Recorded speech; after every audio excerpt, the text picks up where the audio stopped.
Ooh, let's take a vampire. Ooh, let's take a vampire. Ooh, let's take a vampire. Ooh, let's take a vampire. Ah, such a cheesy vampire western. What more could you ask for? I'm John Renton with the retro view of John Carpenter's Vampires, directed by Dramatic Pause, John Carpenter. If you couldn't figure that out from the title, there's really no helping you. Also written by Don Jacoby, who did movies such as Life Force, Double Team that had Jean-Claude Van Damme and Dennis Rodman teaming up. No, really, the 90s, they were so goddamn weird when it came to movies. You could just literally take a basketball star and team them up with some cartoonish character, like in Space Jam. Though, let's be fair, the Looney Tunes are less cartoonish than Jean-Claude Van Damme. This movie doesn't have Jean-Claude Van Damme. It has James Woods. Okay, enough Family Guy references. And also, Don Jacoby did Evolution. That was also the last writing credit that he has. Not shocking to see why, considering that Evolution was fucking awful. In other news, I will be retro-viewing Evolution at some point. Nevertheless, James Woods plays Jack Crow, who is a vampire hunter, crusader, whatever you want to call. And he's got a ragtag group of people, including Anthony Montoya, played by Daniel Baldwin. Yes, one of the lesser Baldwins.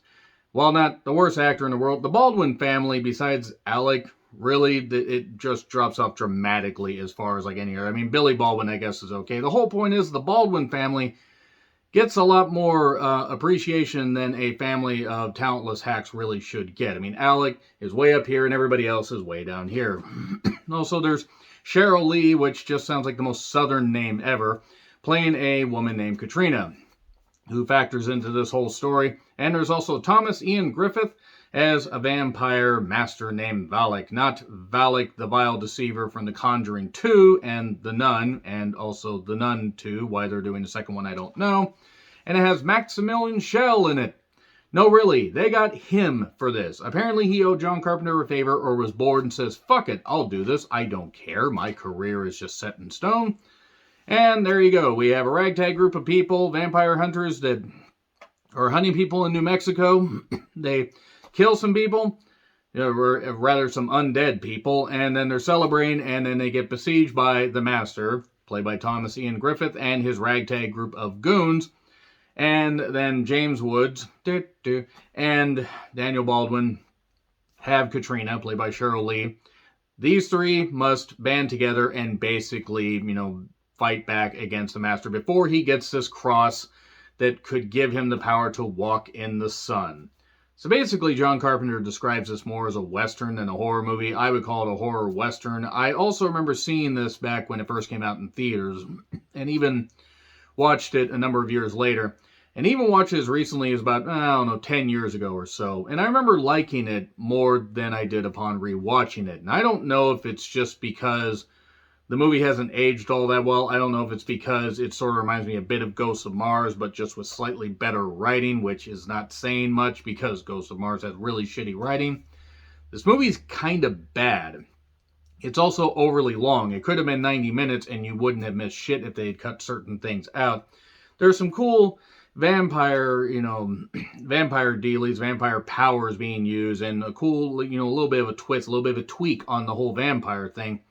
But it's really not very good. I mean, the Western theme about it isn't all that bad. It's set in New Mexico, and that's kind of a cool setting. It actually does fit for vampires, but it's not great, and you don't really care about any of the characters. I mean, James Woods, like, if we're just going to do a little side piece, is a fucking goddamn douchebag that was never an A-list actor, was never any goddamn good, and it's fuck James Woods forever. But even him as an action hero here, he was 41, and looked like he was about 70. And my goodness, he couldn't do any of the action scenes. He was just yelling constantly, die, die, die, die, you suckers. Or he was asking people about if they got wood, or he was asking people about their dicks. That pretty much made up 90% of the goddamn dialogue, which I suppose is supposed to be funny. But when you have one-note jokes like that, eventually they just sort of, land with a resounding thud. This group ends up, after they kill people, after they kill the undead, they're celebrating with all these hookers, and there's one cop there. He's like, oh, you guys are moving out. Okay, great. That's great. And then Valek, with an E, by the way, not with an A, like in The Conjuring 2 and The Nun, vastly superior movies, especially The Conjuring 2, one of my favorite horror movies of the past 20-something years. They basically get killed by everybody in silly ways. One guy gets gutted, like, and just split in the uprights. Katrina gets bitten on the inner thigh as a symbolism for oral and everything, because vampires love ladies, especially during that time of the month. It turns out that this master knows Jack's name. How would he know his name? They have funding from the cardinal and from the Catholic Church and everything. And they're blessed by the Catholic Church. They have this priest that comes along with them. This priest ends up getting killed. Valek makes him pull a Kurt Cobain without Courtney Love being involved in there. And then these three have to basically figure out all this stuff, what's going on. They have to steal a guy's car. They go back to the hotel where everybody is basically just all bloody and destroyed. And James Woods cuts off the heads of everybody, buries them, and then burns a goddamn hotel to the ground. It was a New Mexico Bates Motel, so then again, Norman Bates would be upset. Mother, blood. Also, there was some really, really obvious fake blood on James Woods' arm at one point that just made me goddamn laugh. I don't understand why Maximilian was in this. I don't understand at all. I mean, then again, plenty of, A-list actors, plenty of guys have been in great goddamn movies. Bridge Too Far, all this stuff. They'll be in movies like this. It's just really, really weird. I totally forgot he was in this. At one point, Daniel Baldwin tries to rescue Katrina from, jumping off a goddamn side of or basically up high on a high-rise hotel. And because she's turning, because she got bitten, she bites his arm. Well, even though you would think the turn would happen sooner, no, it takes a while. But he says, I just cut my arm on the window. It's okay, it's fine. And then meanwhile, James Woods meets with the cardinal. And the cardinal basically tells him, look, this is what's happening. This is the master, and a new father appears, played by Tim Guinea. Not a guinea pig, as it were. Hope I'm pronouncing his last name right. And he's a bookworm, as it were, and he studied a whole lot of this stuff, and he studied up on various forms of vampirism, how to hunt, and this kind of stuff, but he's never actually done any hunting. And then at one point, James Woods is kicking his ass and then says to him, hey, Padre, when I was kicking your ass back there, did you get a little wood, a little, all this? And why was he so obsessed with wood and dicks? I just don't get it. Maybe James Woods interjected more of his real-life feelings into this. Very weird. So, apparently you don't have to invite vampires into hotels or churches. They can just enter churches at will. They destroy.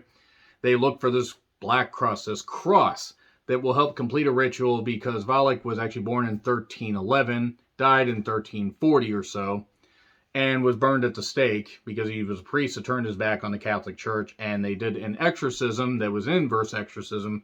The body was dead, but the soul remains. Sounds like a really stupid way of doing things, and so he's now the first ever vampire. Fuck your Dracula, it's Valek. This guy that doesn't even look like he would pass for a vampire at a kid's costume party. And that's not even knocking Thomas Ian Griffith, who's not a bad actor at all. But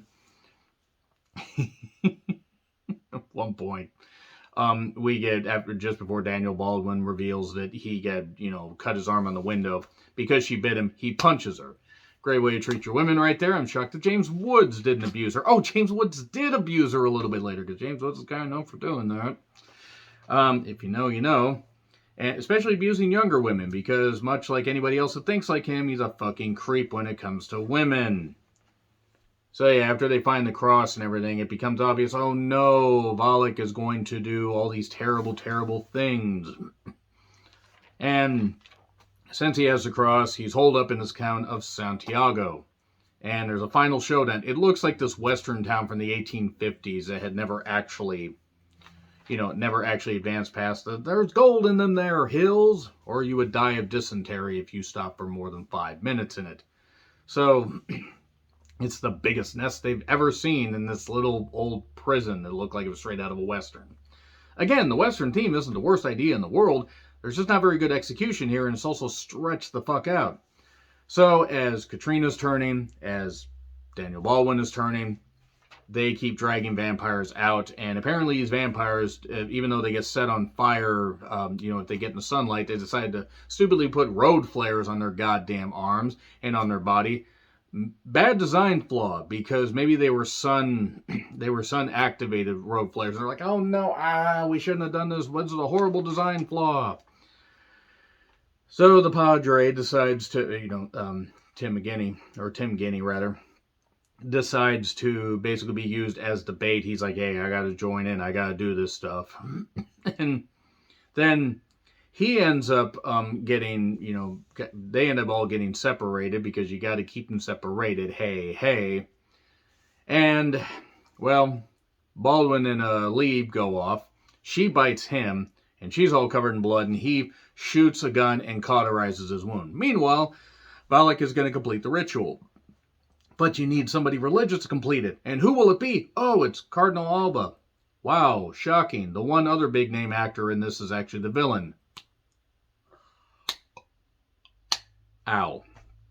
So yeah, he says he's going to get immortality when he gives Valek what he wants. Apparently, he does not understand how vampire masters work. He would have just killed him.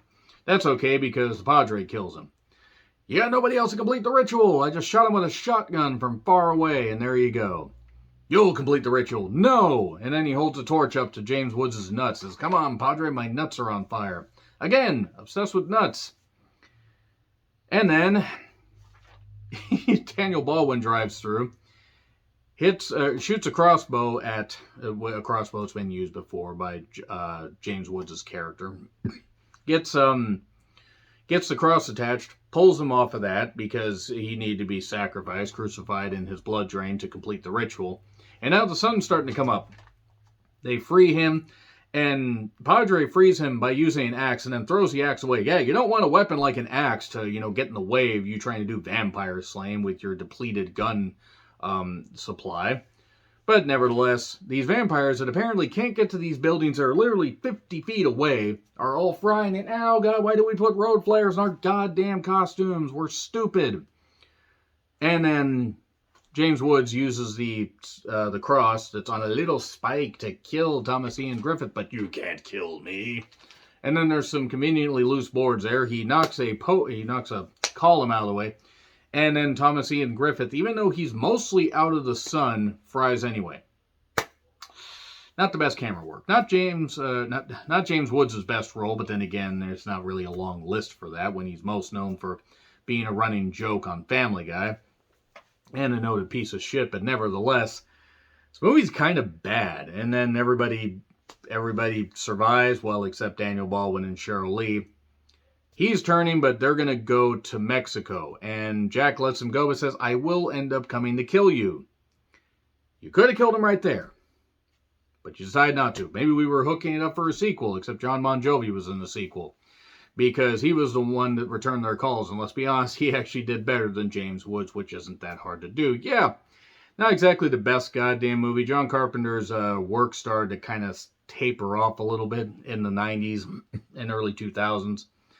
And even though John Carpenter can still have some witty stuff about his movies, Vampires really isn't all that great. Let me know your thoughts in the comments. Like, share, subscribe, Twitter handle in the description. I'm John Ritlin. I'll see you soon.